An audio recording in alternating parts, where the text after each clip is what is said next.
জানিয়ে দিব এই মুহূর্তে আমাদের হাতে এসেছে বাংলাদেশের গুরুত্বপূর্ণ আপডেট সংবাদের শিরোনাম।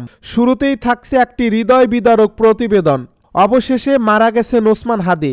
ইনকিলাব মঞ্চের মুখপাত্র শরীফ ওসমান বিন হাদি মারা গেছেন। বৃহস্পতিবার তার ভেরিফাইড ফেসবুক পেজের এক পোস্টে তথ্য নিশ্চিত করা হয়। এবারে জানিয়ে দিব হাসিনাকে রাজনৈতিক তৎপরতার অনুমতি দেওয়া হয়নি দাবি ভারতের। এদিকে রাতের মধ্যে স্বরাষ্ট্র উপদেষ্টা পদত্যাগ না করলে যমুনার সামনে অবস্থানের হুঁশিয়ারি ছাত্রশক্তির। সব শেষে জানিয়ে দিব বিএনপি জামায়াতের নেতারাও আমার জন্য ঢাল হয়ে দাঁড়াবে দাবি হাসনাত আব্দুল্লাহর। এতক্ষণ শুনছিলেন হাতে থাকা আপডেট সংবাদের শিরোনাম, এবারে বিস্তারিত। তবে তার আগে অনুরোধ রইল ভিডিওটিতে একটি লাইক এবং কমেন্ট করে জানিয়ে দিন ভিডিও সম্পর্কে আপনার মূল্যবান মতামত। আরও জানিয়ে দিন ভিডিওটি কোথা থেকে দেখছেন বা কোন জেলা থেকে দেখছেন। অবশেষে মারা গেছেন ওসমান হাদি। ইনকিলাব মঞ্চের মুখপাত্র শরীফ ওসমান বিন হাদি মারা গেছেন। বৃহস্পতিবার তার ভেরিফাইড ফেসবুক পেজের এক পোস্টে তথ্য নিশ্চিত করা হয়। এ পোস্টে লেখা হয়েছে, ভারতীয় আধিপত্যবাদের মোকাবেলায় মহান বিপ্লবী ওসমান হাদিকে আল্লাহ শহীদ হিসেবে কবুল করেছেন। গত 12 ডিসেম্বর মতিঝিলে জুমার নামাজ পড়ে নির্বাচনী প্রচারণা শেষ করেন হাদি। এরপর সোহরাওয়ার্দী উদ্যানে যাওয়ার পথে ওই দিন দুপুর 2:20 দিকে হাদিকে বহনকারী অটোরিকশা পল্টন মডেল থানাধীন বক্স কালবার্ট এলাকায় পৌঁছালে মোটরসাইকেলে থাকা দুষ্কৃতকারীরা হত্যার উদ্দেশ্যে তাকে গুলি করে পালিয়ে যায়। পরে গুরুতর আহত অবস্থায় তাকে ঢাকা মেডিকেল কলেজ হাসপাতালে নেওয়া হয়। সেখানে অপারেশন শেষে এভারকেয়ার হাসপাতালে পাঠানো হয়। পরবর্তীতে উন্নত চিকিৎসার জন্য সোমবার তাকে সিঙ্গাপুরে পাঠানো হয়। সেখানে চিকিৎসাধীন অবস্থায় তিনি আজ মারা যান। হাসিনাকে রাজনৈতিক তৎপরতার অনুমতি দেওয়া হয়নি দাবি ভারতের। ছাত্র জনতার গণ অভ্যুত্থানের মুখে 2024 সালের 5 অগাস্ট ভারতে পালিয়ে যান সাবেক স্বৈরাচারী প্রধানমন্ত্রী শেখ হাসিনা। এরপর থেকে সেখানেই আছেন তিনি। তবে পালিয়ে থাকা অবস্থায় বিভিন্ন উস্কানিমূলক বক্তব্য দেওয়ায় ভারতকে একাধিকবার তার ব্যাপারে সতর্ক করেছে বাংলাদেশ। তা সত্ত্বেও উস্কানিমূলক কথাবার্তা বলে যাচ্ছেন তিনি। বাংলাদেশ অভিযোগ করছে ভারত থেকে সেখানে রাজনৈতিক কর্মকাণ্ড পরিচালনার সুযোগ দিচ্ছে। তবে ভারত এটি অস্বীকার করেছে। তারা বলেছে সরকারের পক্ষ থেকে স্বৈরাচার হাসিনা বা পালিয়ে যাওয়া অন্য কোনো বাংলাদেশিকে রাজনৈতিক কর্মকাণ্ড পরিচালনার সুযোগ দেওয়া হচ্ছে না। আর শেখ হাসিনা যেসব বক্তব্য দিচ্ছেন সেগুলো তিনি তার নিজস্ব যোগাযোগের ডিভাইস ব্যবহার করে করছেন। এতে সরকারের কোনো হাত নেই। বৃহস্পতিবার কংগ্রেস নেতা শশী থারুর নেতৃত্বাধীন পররাষ্ট্র বিষয়ক পার্লামেন্টারি কমিটি বাংলাদেশ ও ভারতের সম্পর্ক নিয়ে একটি প্রতিবেদন দেন। ওই সময় হাসিনার বিষয়টি উঠে আসেন। তখন এক প্রশ্নের জবাবে ভারতের পররাষ্ট্র সচিব বলেন, তিনি তার বক্তব্য দিচ্ছেন নিজস্ব যোগাযোগের ডিভাইস দিয়ে, যেগুলোতে তার অ্যাক্সেস আছে। সরকার হাসিনা বা বাংলাদেশের কোনো রাজনৈতিক ব্যক্তিকে কোনো ধরনের রাজনৈতিক কার্যক্রম ব্যবস্থা করে দিচ্ছে না। অপরাধীকে পার্লামেন্টারি কমিটি বলছে হাসিনাকে ভারত মানবিক দিক থেকে বিবেচনা করে আশ্রয় দিয়েছে এবং ভারতীয় ভূখণ্ড থেকে তাকে কোনো রাজনৈতিক কার্যক্রম পরিচালনা করতে দিচ্ছে না। হাসিনাকে বাংলাদেশ ফেরত যে প্রত্যর্পণ নোটিশ পাঠিয়েছে সেভাবে পার্লামেন্টকে সার্বক্ষণিক অবহিত করতে সরকারকে আহ্বান জানিয়েছে এ কমিটি।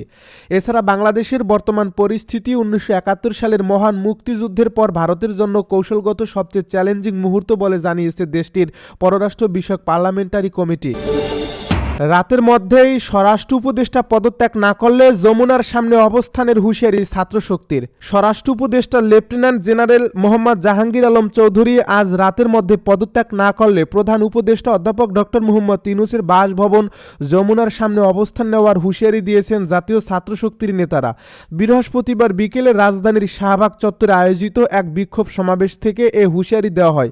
প্রধান উপদেষ্টাকে লক্ষ্য করে ছাত্রশক্তির সভাপতি জাহিদ আহসান বলেন, আমরা সাবধান করে দিচ্ছি ডক্টর ইউনূসকে, আপনার যদি মনে হয় এই কণ্ঠ আপনার কানে পৌঁছায় না, যমুনার পাশে গিয়ে কণ্ঠ পৌঁছে দিয়ে আসব।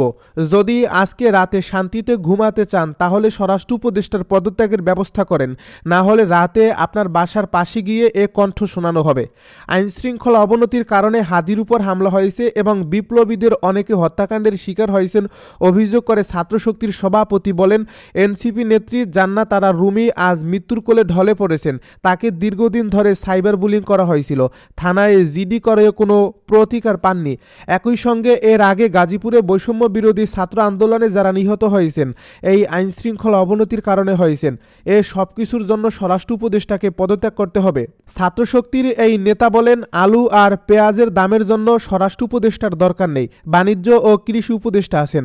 এমন একজন মানুষ যার কোনো সেন্স নেই, নিরাপত্তা নিয়ে কোনো চেষ্টা নেই, তার মতো স্বরাষ্ট্র উপদেষ্টা অন্তর্বর্তী সরকারের দরকার নেই। পদত্যাগ না করলে রাজপথ না ছাড়ার কথা জানিয়ে ছাত্রশক্তির ঢাকা বিভাগের সাংগঠনিক সম্পাদক শ্যামলী সুলতানা জেদনি বলেন, স্বরাষ্ট্র উপদেষ্টা জাহাঙ্গীর আলম পদত্যাগ না করলে আমরা রাজপথ ছাড়ব না। প্রয়োজনে আওয়ামী লীগকে নিষিদ্ধ ঘোষণার জন্য যেভাবে প্রধান উপদেষ্টার বাসভবন যমুনা ঘেরাও দিয়েছি, আজকেও সেভাবে যমুনা ঘেরাও দেব। এ সমাবেশে ছাত্রশক্তির নেতাকর্মীরা হাদিরা মরে না, 24 হারে না, 71-এর হাতিয়ার গর্জে উঠুক আরেকবার, জালো রে জালো, আগুন জালো, আবু সাইদ মুগ্ধ, শেষ হয়নি যুদ্ধ সহ নানা স্লোগান দিতে থাকেন। এরপর তারা বিক্ষোভ মিছিল নিয়ে শাহবাগ থেকে ঢাকা বিশ্ববিদ্যালয়ের রাজু ভাস্কর্য হয়ে ভিসি চত্বরে যান। সেখান থেকে আবার রাজু ভাস্কর্যে আসেন। পরে স্বরাষ্ট্র উপদেষ্টা জাহাঙ্গীর আলমের কুশপুত্তলিকা দাহ করা হয়। বিএনপি জামায়াতের নেতারাও আমার জন্য ঢাল হয়ে দাঁড়াবে বলছে হাসনাত আব্দুল্লাহ। জাতীয় নাগরিক পার্টির দক্ষিণাঞ্চলের মুখ্য সংগঠক ও কুমিল্লা 4 দেবিদার আসনের দলটির প্রার্থী হাসনাত আব্দুল্লাহ বলেছেন, আমাদেরকে অনেকে হুমকি ধমকি দিচ্ছে, মেরে ফেলবে বলে ভয় দেখাচ্ছে, কিন্তু আমাকে বাঁচানোর জন্য দেবিদারের মা বোনেরাই যথেষ্ট। দেবিদারের নারীরাই আমাকে প্রথমে সেভ করবে, এরপর আমার আশপাশের মানুষজন, এমনকি বিএনপি ও জামায়াতের নেতারাও আমার জন্য ঢাল হয়ে দাঁড়াবে। নেতাদের নাম বলতে পারবো না, তবে দেবিদারে যারা ফ্যাসিবাদ বিরোধী লড়াইয়ের শক্তি তারা প্রত্যেকেই আমার পাশে দাঁড়াবে। বৃহস্পতিবার কুমিল্লার দেবিদার উপজেলার বিভিন্ন এলাকায় ভারতীয় আধিপত্যবাদ বিরোধী গণসংযোগ ও প্রচারণা শেষে সন্ধ্যা 6টার দিকে উপজেলার জাফরগঞ্জ ইউনিয়নের বারুর গ্রামে আয়োজিত এক পথসভায় তিনি এসব কথা বলেন। হাসনাত আরও বলেন, আমরা প্রতিযোগিতা করব, কোনো প্রতিহিংসা রাজনীতি করব না, আমাদের মাঝে ভালো কাজের প্রতিযোগিতা থাকবে। আপনারা যার যার ভোট শেষে দেবেন, মারামারি করবেন না। যারা মারামারি করে তাদের কাজই হলো মারামারি করে তাদের দলকে উপস্থাপন করা। তিনি আরও বলেন, অন্যান্য রাজনৈতিক দলের নেতারা ফোন দিয়ে ভয় দেখানোর চেষ্টা করছে। মনে রাখবেন, যারা ভয় দেখায় তাদের গদি লইরা যাইতেছে, এই কারণেই তারা ফোন দিয়ে ভয় দেখায়। আর মানুষ তখনই ভয় দেখায় যখন সে নিজেই ভয় পায়। আমরা কাউকে ফোন দেইনি, কাউকে ভয় দেখাইনি। আমরা কেন ভয় দেখাবো? ভয় দিয়ে ভালোবাসা জয় করা যায় না, বুলেট দিয়ে ভালোবাসা কেনা যায় না। তিনি আরও বলেন, যারা আমাদের বিরোধিতা করছে তারা বুঝতে পেরেছে তাদের টেন্ডারবাজির ব্যবসা, চাঁদাবাজির ব্যবসা, মামলাবাজির ব্যবসা আমরা বন্ধ করে দেব। এজন্যই তারা এখন আমাদের সঙ্গে বিরুদ্ধাচরণ শুরু করছে। এ সময় আরও বক্তব্য রাখেন এনসিপির দেবিদার উপজেলা সমন্বয়ক মোহাম্মদ জাহাঙ্গীর আলম।